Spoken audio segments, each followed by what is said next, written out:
Hey, what's up? This video, I'm going to do the 14 most expensive albums I have right now. And the reason I picked 14 is because I constantly buy and sell records. And these are just the 14 that I have that are above 200 bucks. That's what I picked for the cutoff for this video. And since I'm talking about buying collections, if you have one to sell like this, I'm always buying them. I just bought a huge punk and metal collection for $65,000, something like that. You can see links in the other videos. But let's get into this. Now, how I determine the value of the records. A lot of people use Discogs, and you absolutely should use Discogs. You know, it's like one of the 7 wonders of the internet. However, you need to dig a little bit deeper, see what they're going for on eBay, see what they're actually going for on Discogs, because that value, a lot of times it'll say, you know, median value this, and there's not one on there for like twice that. So, and one thing about Discogs, this is a little Discogs tip, I don't even sell on Discogs, but I do use it to figure out values, is a lot of times records, somebody will sell a record like it's just like a chewed up copy of a record with like no sleeve, and they'll sell that on Discogs, and that, because it's based on what things have sold for on there, that will count. So like, say it's a, I don't know, like a $200 Danzig album, and somebody has just a screwed up, you know, record only that they sell for $5 on there, that's going to factor in there, and that's going to drag the rest of the values down. So just a word about Discogs, you know, look on eBay, you know, kind of don't just go off one source, use several. So getting into the 14, we're starting off with Death, Scream Bloody Gore. This is the Under One Flag press from UK. It's in quite decent shape. I had 5 of these at one point. French, the American press is worth the most on this one. This is, you know, give or take 200 bucks. This is number 14. This is the least valuable of the ones we're gonna do today. So, killer album. Also, by the way, my favorite for Death is the first 3 albums up to Spiritual Healing. And I mean, everything after that's also great, but I just like the rawness of these first few. So, next up, oh, funny, I got the shirt on too, that wasn't on purpose. We have Exhorter, Slaughter in the Vatican. And this one is, this come out on Combat. Oh no, Road Racer. Yeah, this is Road Racer. This came out in 1990. So one thing about thrash albums from the 90s, I mean, this is a monster right here, honestly, of the thrash genre, second wave at that time. This album, it sounds amazing, holds up to this day, in my opinion. But records from the 90s seem like they're worth a little bit more, because the 90s was starting, people were moving a lot more to CDs. So yeah, this is Exhorter, Slaughter in the Vatican, you know, OG, and got the inner sleeve, totally cool. These guys are still at it. I think only the singer is left. The guitar player seems to come and go, but great band. And this is about, it's worth just over $200, you know, a little more than Death. Sorry, the reason I was doing this is for the values, and I didn't tell you the value. Next up, we have Misfits, Wolf's Blood. This is the OG German press on aggressive Rockfogen, something. I honestly, rock production, I don't know, I'm going to try that. But this is, I think this is, you know, cool. It's actually got the order form. You know, stuff like this in these old records is like super cool, in my opinion. It's just something, you know, of the time. you know, just order forms, you know, you never see that again. So super cool. And this one, I'd say is like VG Plus record. It still has it printed in her sleeve, which anytime you have this kind of stuff, and this record's like near mint. So these regularly go for about $250. This one's solidly in that, especially considering the wax in this is near perfect. So moving on. Next up, this one's kind of a surprise. This one, the OGs of this are worth a ton, but this one is actually a this one here is a 2016 Wax Maniacs repress. And I'm going to be honest, I don't know exactly why it is worth so much. Well, I do know. I mean, for one, it's a classic. It's a double album. It's 180 gram vinyl. It's actually the packaging. They did a great job with this. You know, they kind of knocked off the metal blade logo, so it's got a bunch of extra tracks on it,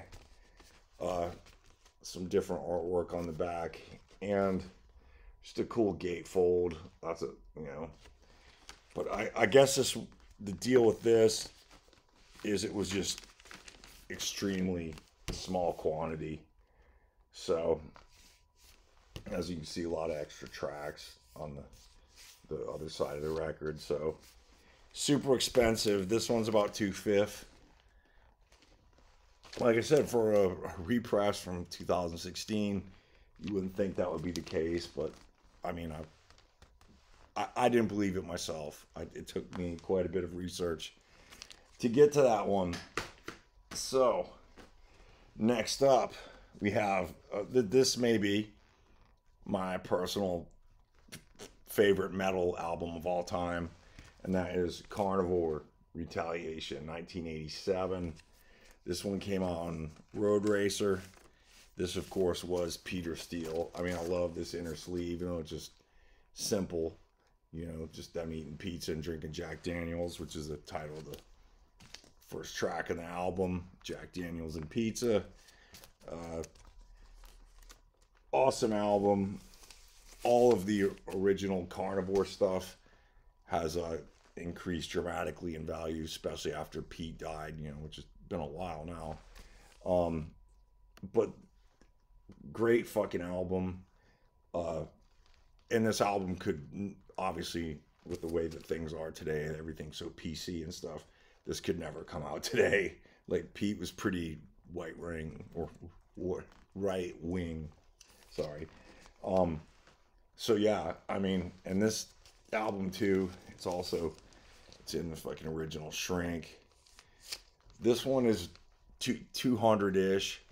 I had this one a little higher just because the condition is so good. I mean, it's about as good as you're gonna get for an album that's, what, 34 years old. So yeah, Carnivore Retaliation, classic. So next up, we have, okay, so this, all this Danzig stuff. I mean, Danzig stuff and Misfits holds unbelievable value. This is a picture disc of, I can't even pronounce the name of this album. It's like Fowl, Demon, Sweat Live. Honestly, this album is terrible. I had a bunch of these, I had a bunch of these super limited edition Danzig picture discs.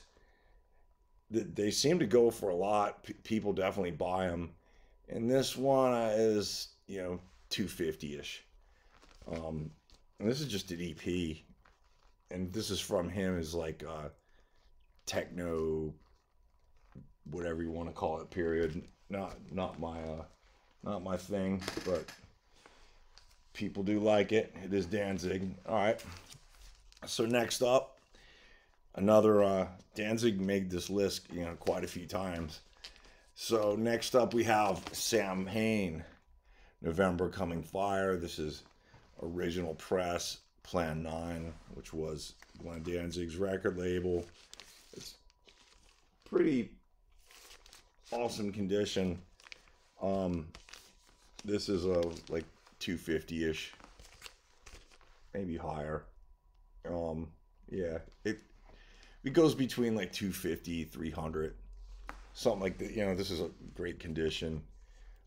My favorite Samhain album, actually one of my favorite things that Glenn Danzig ever did.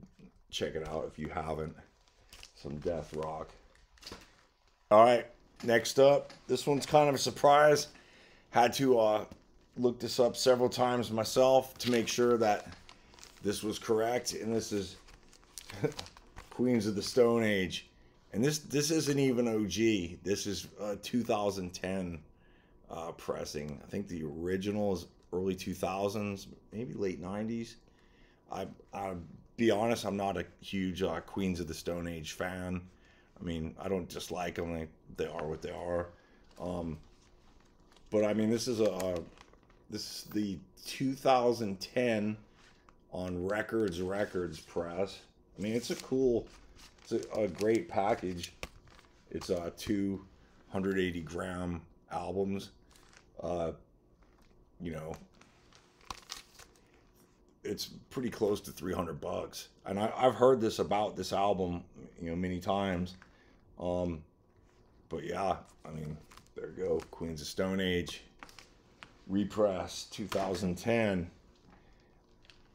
Next up, one that I feel definitely deserves the accolades it should be getting. This is Verbal Abuse, American band on Fowl Records from 1984. Punk rock classic. If you've never heard this band, I mean, they shred. This is a bottom to top, good, solid, about as good as they get punk album. It's got the insert. This album is also heavily bootlegged and repressed. It takes quite a bit of research to figure out if this is a real McCoy, and this one is. And also, you know, one kind of interesting thing is Slayer, basically on the 1990-ish, 98, Undisputed Attitude, covered pretty much they covered like 8 songs. They combined some of the songs. They took like 2 Verbal Abuse songs and made it into one thing. But I think all in all, there's 6 to 8 Verbal Abuse songs on that album. So if Slayer is doing basically a whole album covering your songs, you've done something right. So that's Verbal Abuse, American band. Next up, something Pantera probably wishes you would never see again, and that is the power metal album. Although I'm going to be devil's advocate, this is not a bad album, not at all. In fact, I like it better than a lot of the stuff they're more known for. Like Phil's vocal delivery is different. It's higher.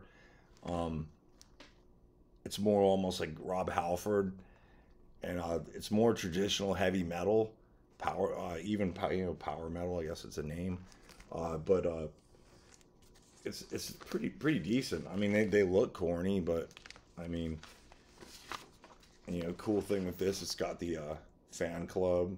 You know, see if you can order a cassette for $7. And then it's got you know, the inner sleeve as well. You know, they look kind of corny. You know, check out Vince over there. Pretty funny.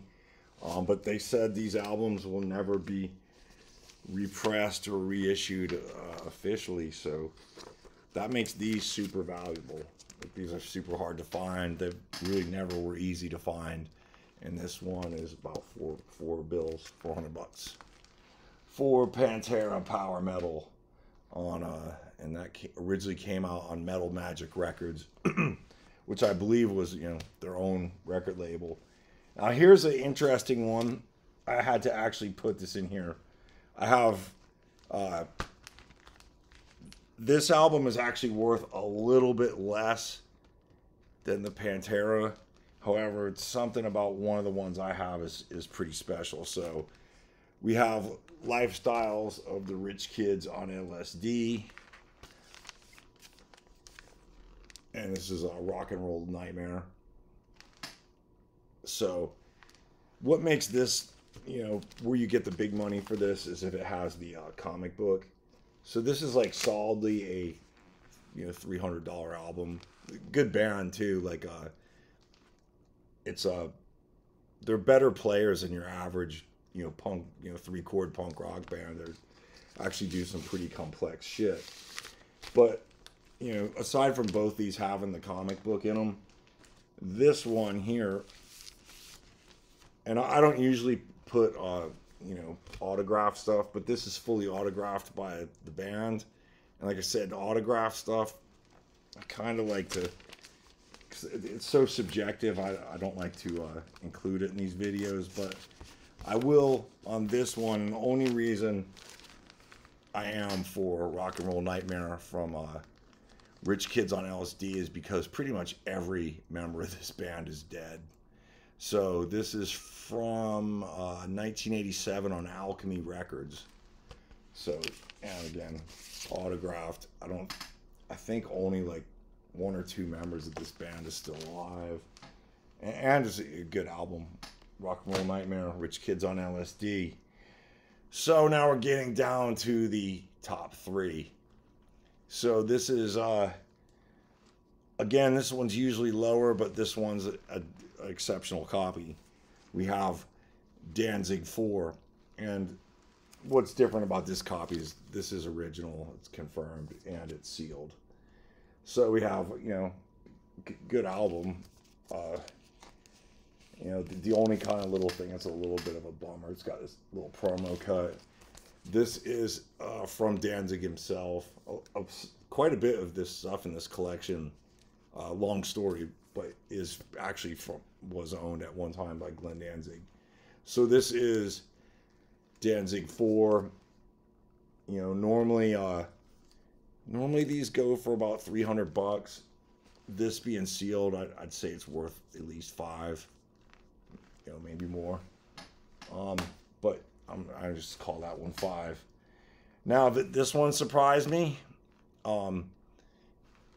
but this one actually, where I have it priced, is a little low. If you look on Discogs, $600. They're not even really on eBay.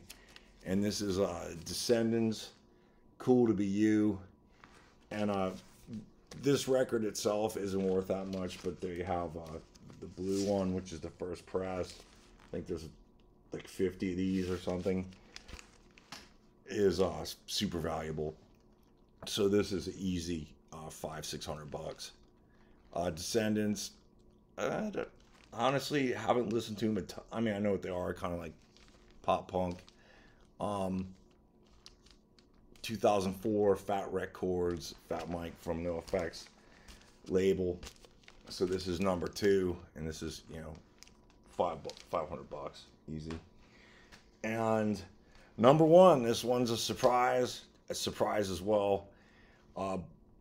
This one I have priced a little bit lower than the going rate, because I honestly, a decent one, Discogs, eBay, they're like $1,000. So this is, I don't think this copy's worth $1,000. I think it's worth less because of the condition. But in number 1, and this is a surprise, She Wants Revenge. Who would have thought? And this is from 2006, Flawless Records, you know, recent album. Cool cover. I do like that. Obviously, I'm familiar with their music. Not a fan. And I also will say that I have no idea why this album is worth so much, because it's not that old. Maybe this is something they... Actually, if someone wants to leave in the comments why this is so valuable, I would love to know. But, yeah, Discogs has it around 5 median value. You can't really touch one. There's ones for sale on Discogs that are all like 6 or higher, and that's for like crappy albums, kind of like this. So I have this one at about 7, although you just seldom see them for less than 1,000. So number 1, again, a surprise. Consider it's a not that old album, 15 years old. She Wants Revenge, #1 in the 14 most expensive albums I have right now. So, all right, thanks for watching. I'm putting in the video below a link. I'm always buying collections. So, hit me up on there. All right, peace.